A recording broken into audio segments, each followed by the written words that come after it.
Well, welcome to another episode of Loser's Lunch.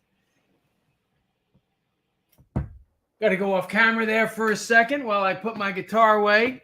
Our weekly exploration of excellence in sales and financial markets and navigating the world and all that other stuff in between. Program's called Sunday Bloody Sunday, which is the riff that I just played. Not a huge U2 fan, but you know they're not bad. And I just learned that one this morning.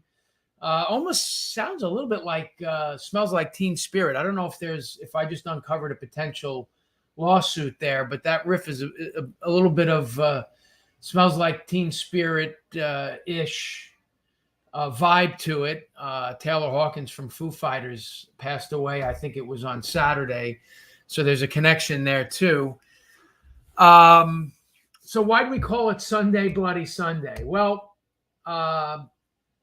if you were watching the Oscars last night, which I was not, I get this text at, I don't even know, whatever, 10:30 at night. And they're like, Will Smith just punched Chris Rock. Boy, I mean, we could probably spend an entire episode dissecting what happened there from a psychology standpoint. What moved Will Smith to those actions? I mean, just how professionally Chris Rock handled that situation. I mean, really, I got to tell you, hats off to him. And I know that there's going to be a group of people that are going to say that he took a cheap shot at Jada. And that's not, frankly, that's not for you to decide. And it's not for me to decide. You know, I mean, I wish that, you know, one of the things we'll say is I know that Jim Cramer had a spin-free zone or whatever the hell it was. You know, I'm officially declaring Loser's Lunch a judgment-free zone, right? These are, and I always say this, you know, jokingly, the opinions of El Presidente aren't necessarily opinions of Phil Mancuso or EPM. And it's like, you know, at the end of the day, there are times where, you know, I feel like even I'm misunderstood as like I can make an observation about something and not have an opinion about it, and have it and make that observation in a really vulnerable way, you know. And so this really has nothing at all to do with whether you agree with the joke or not, right? Correct. Thank you. You know, whether you agree with the joke or not. At the end of the day, a comedian is paid to make fun of people. You know, and one of the things that I've often said that I'm at odds with, and maybe I'll make a judgment here for a second, where I'm at odds with social media, right, is wanting to pick winners and losers. Okay? It's okay if I make fun of you because of your size, but not because of your religion. Or I can make fun of you because of your religion, but not because of your gender, and so on and so forth. Whoever you are, whatever you represent, spiritually, emotionally, physically, intellectually, so on and so forth. Why is that any more or less meaningful, right? You know, for one person versus another. If you're attacking my sensibilities, if you're attacking what I represent, then that's either good or bad, in my opinion. Why I think, and I'll just digress for a second because we're talking about sales and business here. Why I think it's germane to what Loser's Lunch is about, right? Is about being true to you, about not prejudging a lead, about not prejudging a prospect, about being vulnerable to the process, about trusting the process.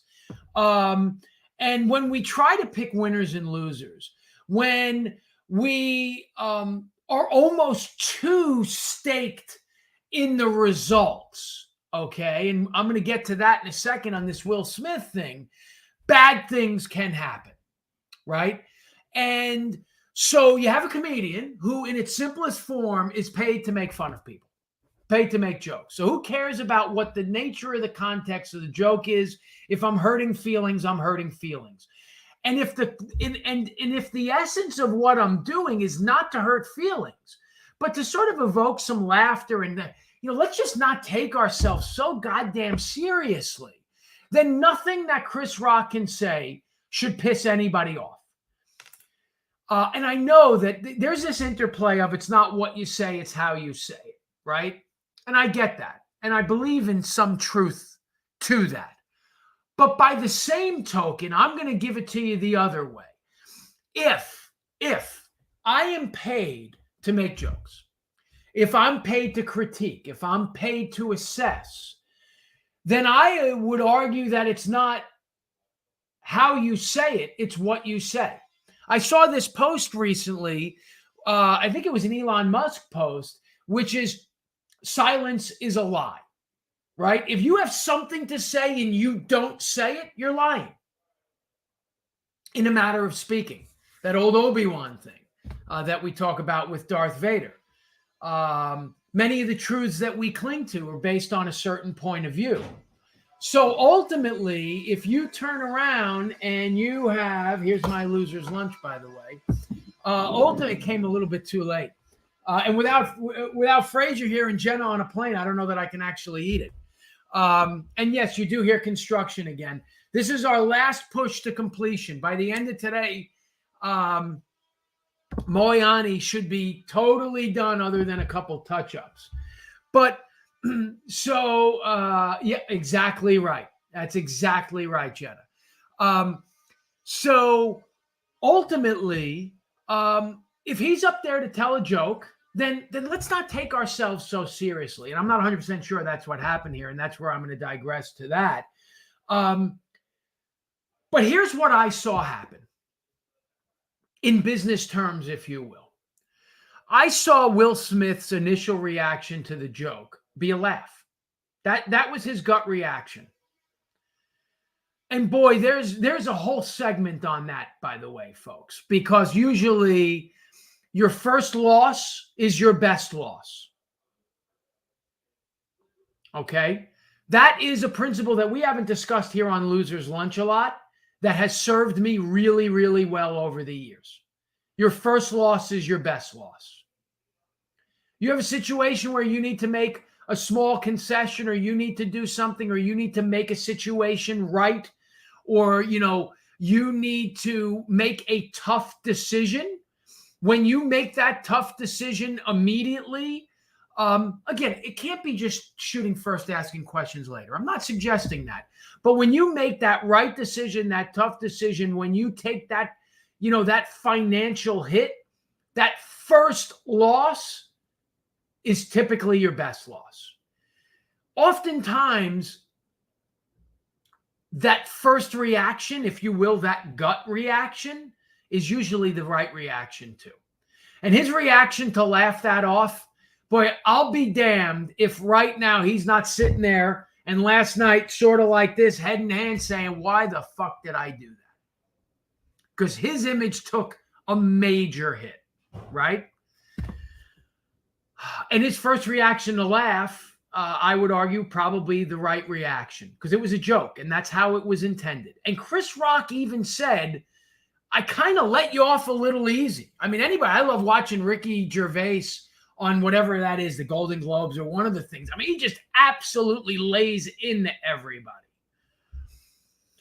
And I've ventured into this here on LL many times. I don't care about what people think about me and Jenna. We just posted that one recently on LinkedIn, if you remember. Um, it's what people think about me has more to say about them than it does about me, how you're perceived, and so, but then you saw Jada, haters gonna hate. And then you saw Jada's reaction. And and chaos ensued thereafter. And now this is where it's going to get a little bit choppy here. I want you to give me some rope. Give me some latitude. I don't pretend to know their relationship, and I'm not judging their relationship. Flash that judgment-free zone graphic back up there. But from what I read, from what you hear, from what you see, they've had some trouble, okay? And Will knows it. And Will knows that mom is pissed off right now. And what do I do? Okay, am I willing to eat? Yep, judgment-free zone.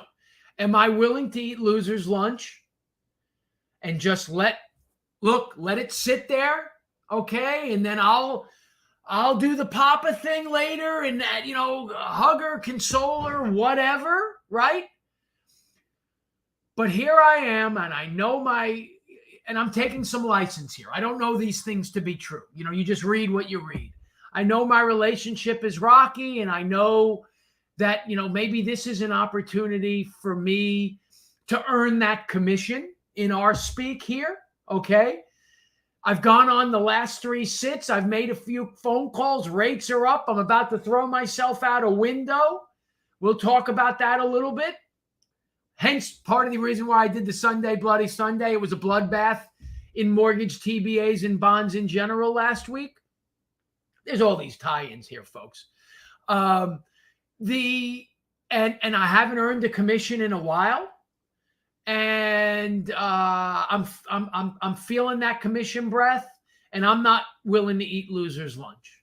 And I just go fucking ballistic. And I run up on stage and I slap Chris Rock. That had nothing to do with Chris Rock or his joke. Nothing, folks. That much I can tell you. What that had to do with was Jada's reaction and Will's seeking of her approval. If you believe everything they've said, forget about what you read. They've sort of said it, right? And the knots that he's turned himself into recently. And how often does that happen to us in business? We're searching for answers. And was that joke really that out of bounds? Was that joke really that off color? Does Will Smith hate Chris Rock? Was what Chris Rock did enough to justify a physical assault? Someone who has a generally squeaky clean image in Will Smith. And that, again, that's even another subject. So what's going on in his life to drive somebody that seems like a pretty nice guy to those lengths? Or here's another subject for another day. Is he really that nice of a guy? Or is this all a show? Was that the real Will Smith? Holy shit. We could, twist ourselves into knots over dissecting this. Jenna, maybe we get somebody on the episode. Well, not next week because I'm going to be in Augusta. We got to figure that one out too, by the way. Hence the Masters shirt. By the way, pimento cheese sandwich. I'm going to eat my weight in pimento cheese sandwiches next week while we have some really, really good folks out there to join us. Yeah. Or not even he says, he portrays, right? And is that not the ultimate sales job? Sold us all on the fact that he's the greatest guy ever. And is he? And is the excuse I had a moment of weakness? Boy, so much to dissect here. Egg salad and blue moons. Yeah. Well, Nick, those are now, they have the crow's nest one as well. That was really, really good. The egg salad's good, but the pimento cheese. I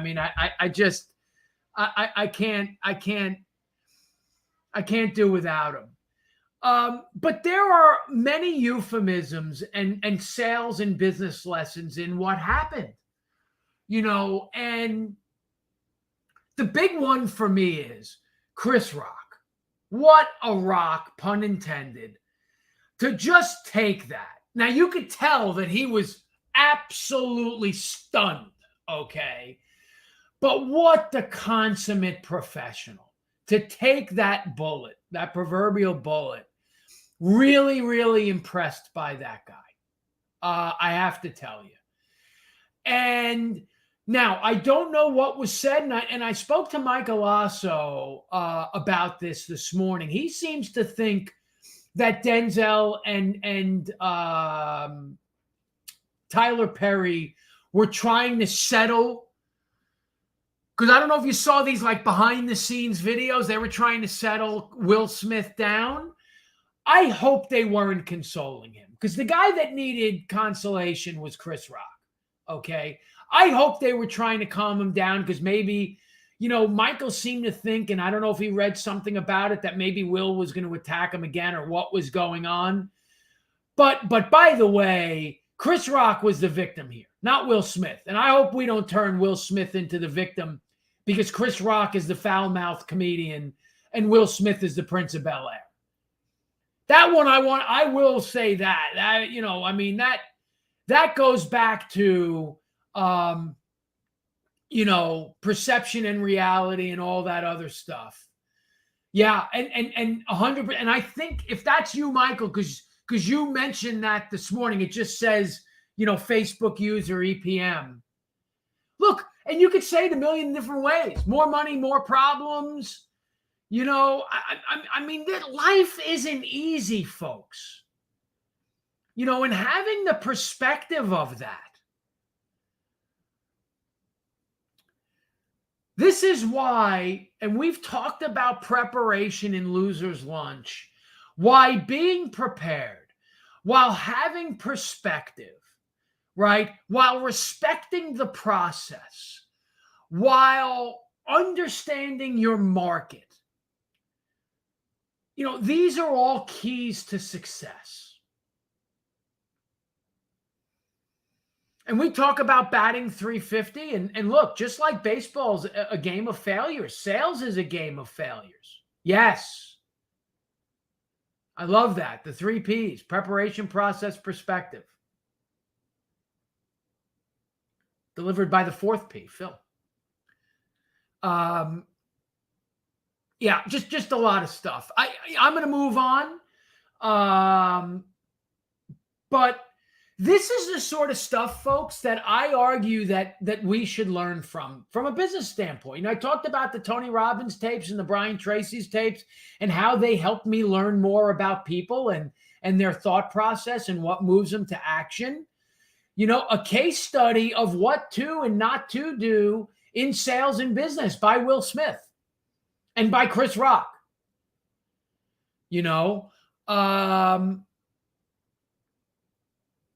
So very interesting. So let's talk about the bloodbath.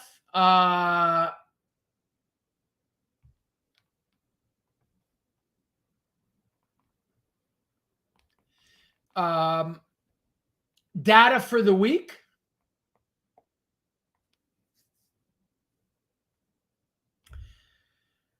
Tomorrow, some housing numbers, consumer confidence, 7-year note auction.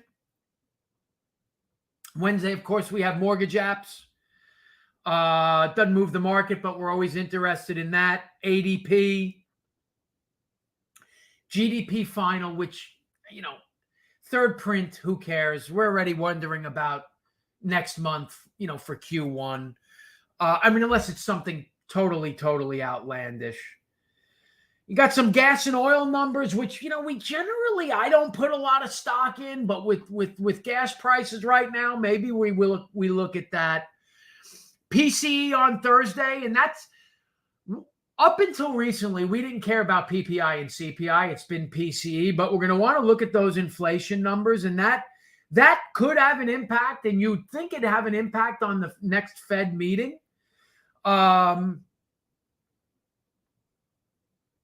Dallas Fed, and then, of course, the granddaddy, which I always sort of say is not the granddaddy, non-farm payroll on Friday with ISM at 10 o'clock for good measure on April 1st. By the way, I mean, we could really have an April Fool's Day.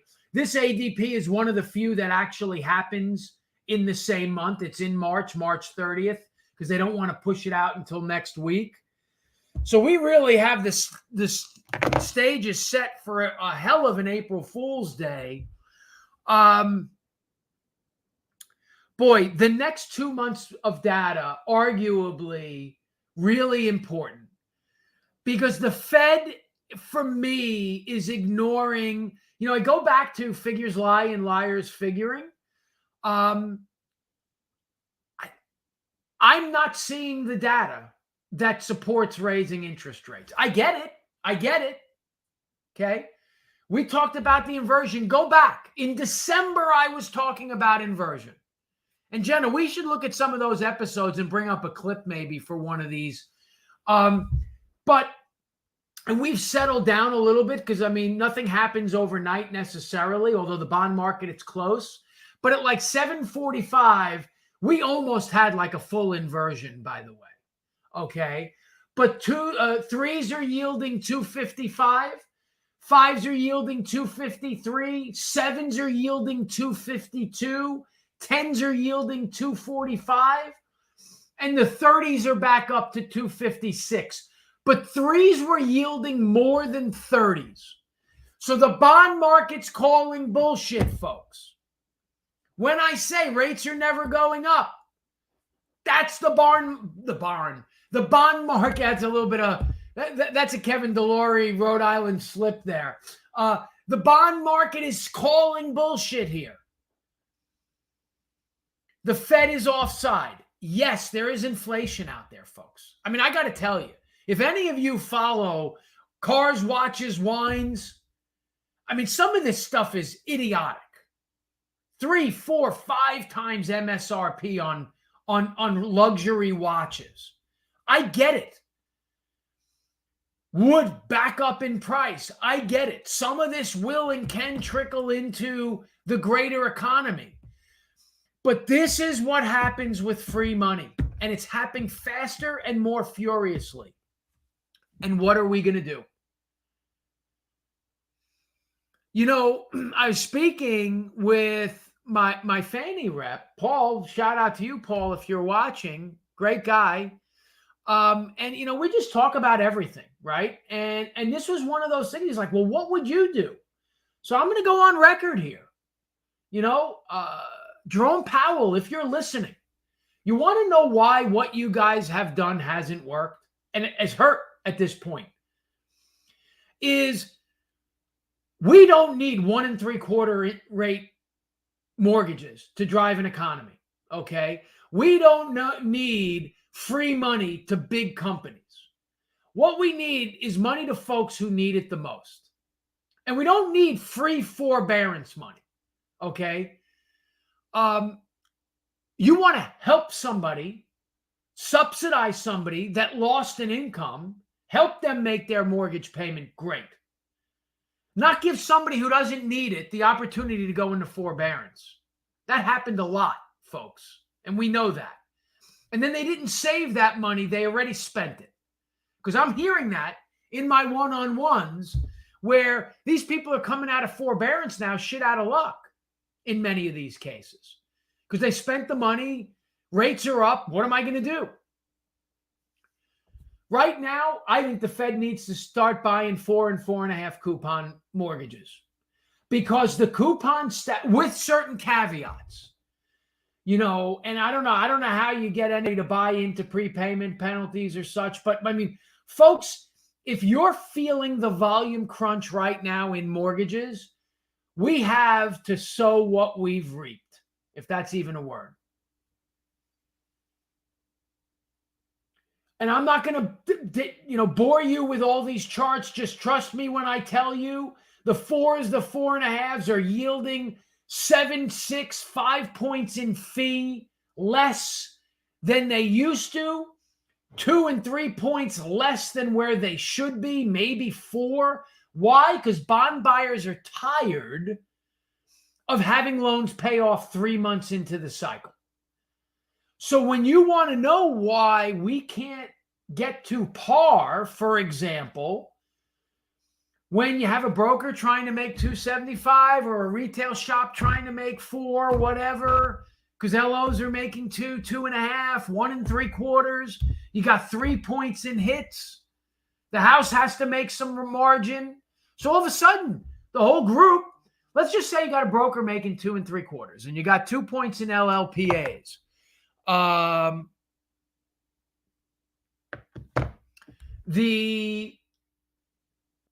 I'm hearing that the connection is unstable. I got 5 bars here, so I'm sorry to hear that. I don't know if that's me or what's going on. So I am going to start to wrap here in a second. Not getting to some of the stuff I wanted to get to, I might add. Okay, we're good now. So you have somebody with 2 points in hits, 3 points in LLPAs, which lower FICO conventional or even, certainly government, right? Trying to make 2 3/4. Well, now I'm at, 4.5, 5 points. There has to be some margin in it for the lender. So where are we at? 5.5, 6 points? Well, hell, Ginny, 4.5s are paying 102.5. How do I make up those other 4 points? It's not all in servicing. So now we're thrust into a 5 coupon, 5 1/4, 5 3/4 interest rates. My lower margin shops that are trying to make 75 basis points, I guess you're still in the game in the 4s on a squeaky clean borrower, but haven't they already refied? So what are we doing for our first-time home buyers? What are we doing for our Ks? What are we doing for our 90 cash out VA Earls? The Fed needs to step in and buy those coupons, in my opinion. Help the people that really need to be helped. That's the only way out of it, the only path forward for me, the way I see it. But, I had a ton of one-on-ones and a ton of conversations with brokers out there whose volume are struggling. And so, I will say out there on record, the same thing I had in these conversations is, folks, you got to double your efforts right now. There's not going to be an immediate payoff to those efforts, but you make your bones in the busts, not the booms. I can't sit here and tell you that the summer is going to provide relief the way I thought it might. The Fed just won't shut their mouths. And they will not rest until they kill this economy the way it seems to me. The only salvation that we have is that if this data gets bad enough in the next 60 days, which anecdotally I am hearing it might. Now, I just want to digress for a second. The data is already bad. We had bullshit seasonal adjusters hide that. Absent of those seasonal adjusters, maybe this data looks bad both on the headline and below the surface, okay? But maybe it gives them pause. We'll see. I do think that we've got some bad data coming, quite frankly.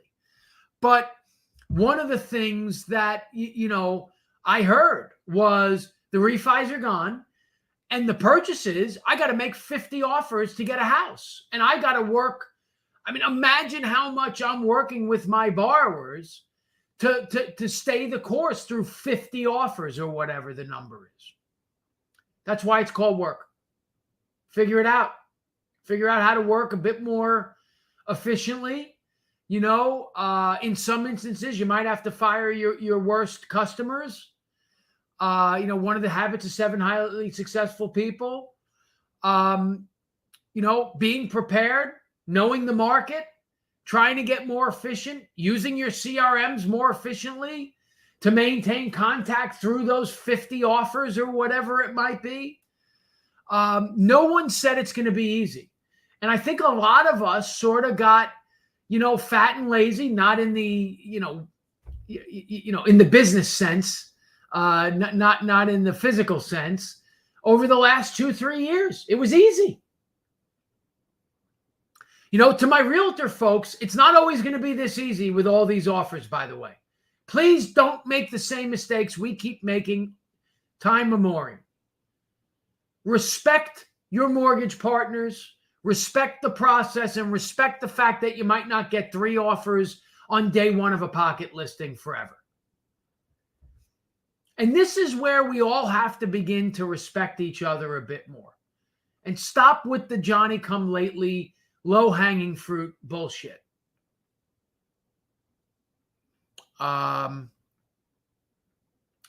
So what do you do? The answer is the same thing I've been telling you to do for the last 2, 3, 4 weeks.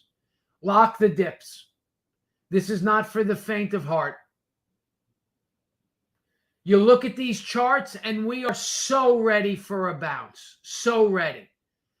But to play waiting for that bounce is dangerous. Somebody brought up a good point in one of the one-on-ones. At the moment, housing prices aren't going to get lower. I think that this run is going to last, and I've been saying this from the beginning. This is not 5 years worth of supply, period. Don't believe it? It's not going to happen because demand is going to wane. This is right now a supply side boom, not a demand side boom. That's where I think that the Fed and interest rates have it wrong. We've got supply side inflation, not demand side inflation. 2 very different things. Okay? And as buyers begin to vacate the market because they have fatigue, and I'm hearing a lot about buyer fatigue, okay? As they vacate the market, I'm going to argue that some of this so-called demand, some of this so-called inventory shortage is going to begin to wane. The other thing we talked about was relocating. With the advent of working from home, how do you educate yourself on where to live, where to go? You have a buyer, and I also hear about mortgage folks finding the buyers first from your networks. Do you have somebody that works from home, has a home business? Hey, did you realize that going to Florida, Texas, 2 states with no income tax, great weather, South Carolina, Georgia, North Carolina, 3 other great states, and there are others. Learn about those states. Work with local realtors to try to help possibly relocate people who have been priced out of other markets. Does that make some sense? I wouldn't take anything off the table in terms of how you could provide value to your prospective borrowers in their home search. 1031 exchange seminars, talking more about rehab, that sort of stuff. Approaching your financial planners, from a different perspective. Here was one. Had a borrower, an LO talking about how, they were saving. And I talked about this with Chet Dombrowski years ago. And I've talked about this many times where he was, saving somebody 10 years on their mortgage, but that didn't resonate. And all they wanted to do was save monthly. Talked about how they couldn't get a borrower to understand that it made sense, to save $700 a month. I said, look, you got to go back there and find out what that borrower's hot button is. But when I talk about it is going back to a financial planner and talking about what they could do with the money that you're saving that borrower. The problem is it's not real. It's not tangible. Working with financial planners and realtors and all of us collaborating to figure out what's best for these homeowners. That's really what we should be doing. And we should be taking this potential downtime to build on that. So that being said, I think that's a good opportunity to break here. Take a deep breath, folks. It's not the end of the world. Rates are still relatively good, even though that's not really the answer, because, I don't believe in that BS nonsense either. I get it. That, there were borrowers who got rates in the 1s. In the 5s, it's tough. make no mistake about it. But there are borrowers out there. There are people buying homes. Prices are still likely to go up for the foreseeable future. 6, 8, 12, 18 months is about my window. Okay. How do you work with buyers to recognize that, to put them in, to understand, get in the house now while the cost basis is lower, we can refinance you. That's easy. History proves that whether it be in 6 months, 12 months, 3 years, we're going to get your interest cost down. Your asset cost is going to continue to go up until it doesn't. And, now's the right time to move. So that would be my attack. I'd be careful. And I heard some stuff about buying cash out leads. I get it. I agree. I'd be careful because it's just like rerouting on a whatchamacallit. I can't believe I'm vapor lock. Jenna, help me out here. What the heck? Navigation. If navigation reroutes everybody to this side street, well, then it creates a traffic jam there.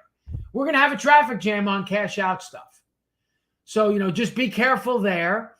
And if we rally into these numbers this week, lock while you can. And if rates go down, so be it. So be it. I think we're going to be surprised with some bad numbers here in the next 60 days. But I'm going to say this. I had about a 70% chance that the summer was going to be rate friendly. I'm at about 20 now, maybe 30. So to hang your hat on 30% would be a mistake, folks. I plan on 70 not happening. And if it does, God bless us, everybody. So, as always, thanks for watching. Be smart. Your first loss is your best loss. Be willing to eat loser's lunch. Know that now's the time to set up your next move. 100%, Kenny. You right now should be one of the ones that is the predator, not the prey. We are going to probably have a bit of a cleansing in the industry as we do every cycle. What side of that are you going to be on?